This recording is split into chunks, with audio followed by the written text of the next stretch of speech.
Përshëndetje të nderuar zonja dhe zotrinj, përshëndetje të dashur miq.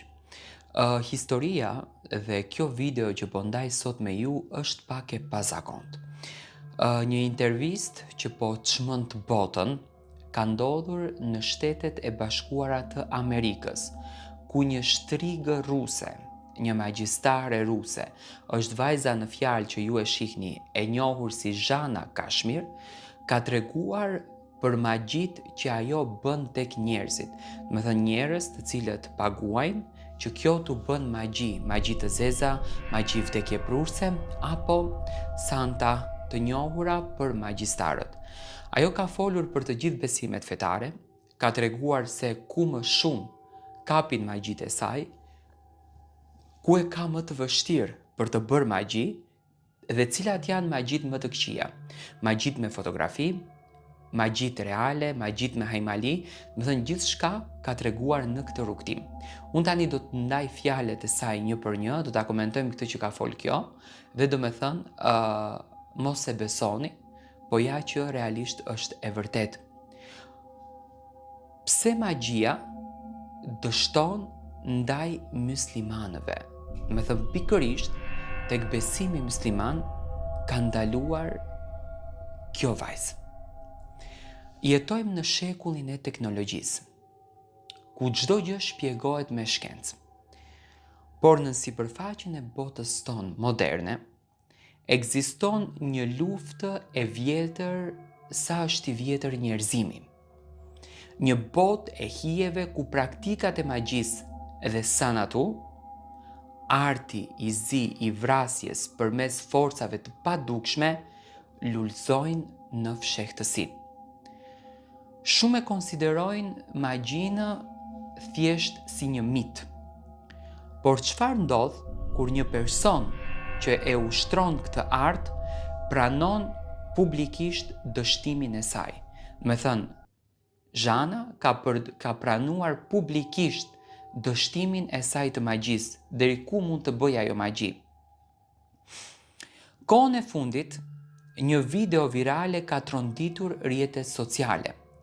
Protagonistja nuk është një person i thjeshtë, por Zhana Kashmir, një shtrigë ruse që pretendon se ka fuqi mbi fatet njerëzore.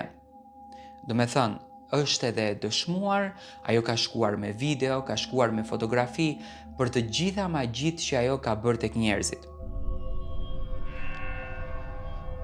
Por, ajo ka hasur në një mur që nuk mund do të ta thyen atë murin.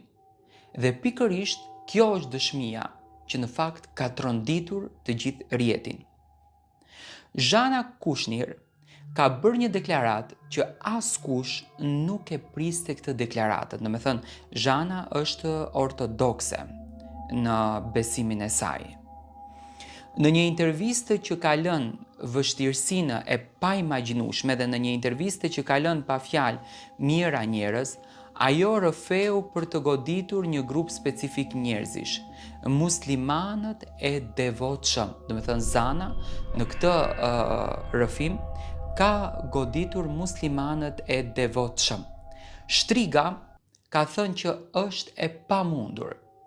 Kam punuar me njerëzit e të gjitha feve, ka thënë Zana, por me muslimanët, për t'ju bërë magji, gjithçka në këtë mes ndryshon.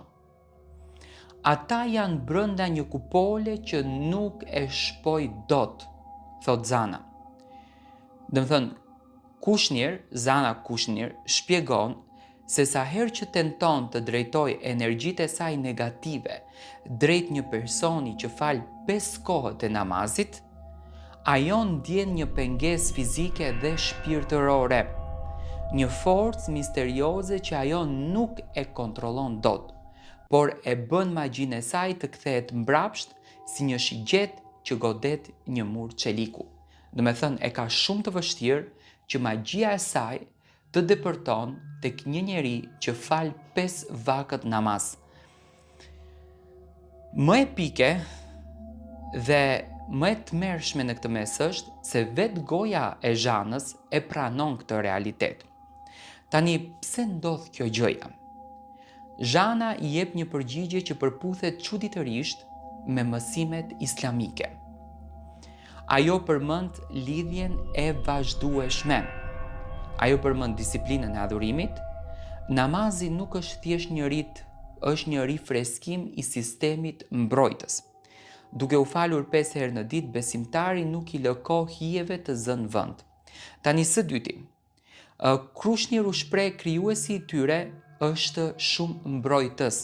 Dhe krijuesi I tyre, thot kjo, për muslimanët është shumë mbrojtës. Një deklaratë e tillë nga dikush që merret me magji konfirmon konceptin e mbështetjes totale tek Zoti. Dhe më pas, pika e 3 që ajo është ndaluar, pastërtia, ritualet si abdesi veprojnë si një pastrim jo vetëm fizik, por edhe I aurës njerëzore duke e bërë atë të papranueshme për forcat e errëta. Tani, praktika e sanatu, le të ndalojmë pak tek magjitë e zeza, apo magjisë së zezë, ka një qëllim të qartë, shkatërimin e shëndetit, jetës ose familjes. Në shumë kultura, njerëzit jetojnë me frikën e syrit të keq apo zilis që kthehet në magji. Po kjo dëshmi e Zhana Krushnir sjell një mesazh të fuqishëm. Arma më e mirë mbrojtëse nuk është diçka që blihet me para, por ajo është brenda nesh.